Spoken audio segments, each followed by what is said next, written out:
Hey Audit fans, and welcome to This Week in Audit.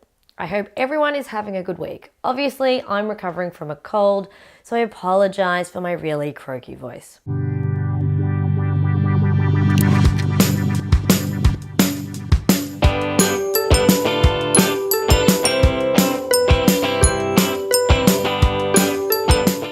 Now, last week in my lectures, I talked with students about how to become a registered auditor and be able to sign audit reports. By law, our registered auditors under the Corporations Act must be fit and proper persons.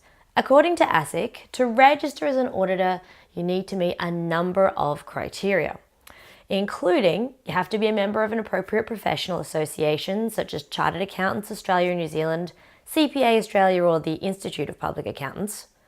You have to have appropriate skills and qualifications, including a university degree with studies in accounting and in auditing, and you have to be a fit and proper person.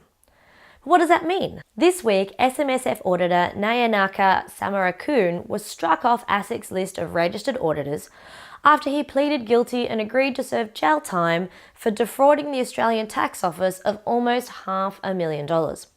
Being guilty of a criminal offence automatically makes you unfit under the Corporations Act. The fit and proper test for members of the legal profession appears to be more stringent than for the accounting profession, with applicants in New South Wales being asked to declare any misconduct. This includes appearances in court on criminal matters and even includes academic misconduct like plagiarism and cheating. So a question arises here: should accountants be held to a similar standard?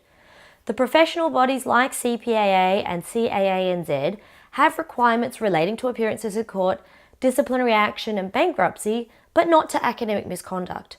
Should these professional bodies admit members who may have been involved in cheating or plagiarism at university?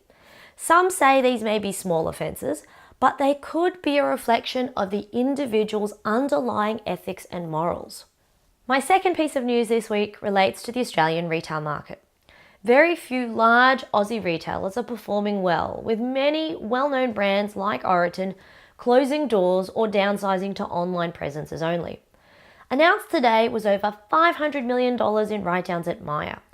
The department store's performance has been wallowing for some time now, with competition from international fashion giants such as Zara and Uniqlo, and a cult following from domestic Kmart really impacting them.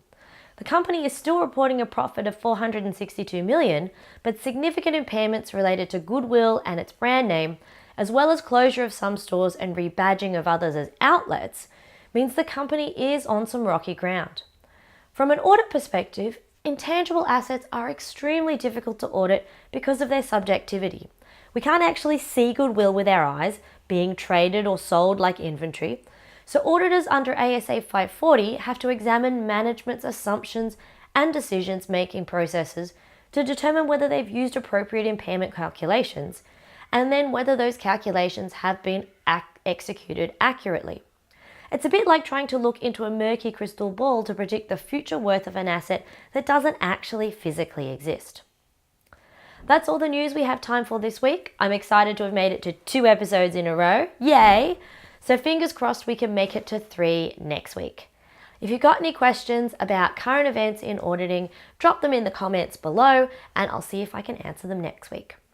Bye.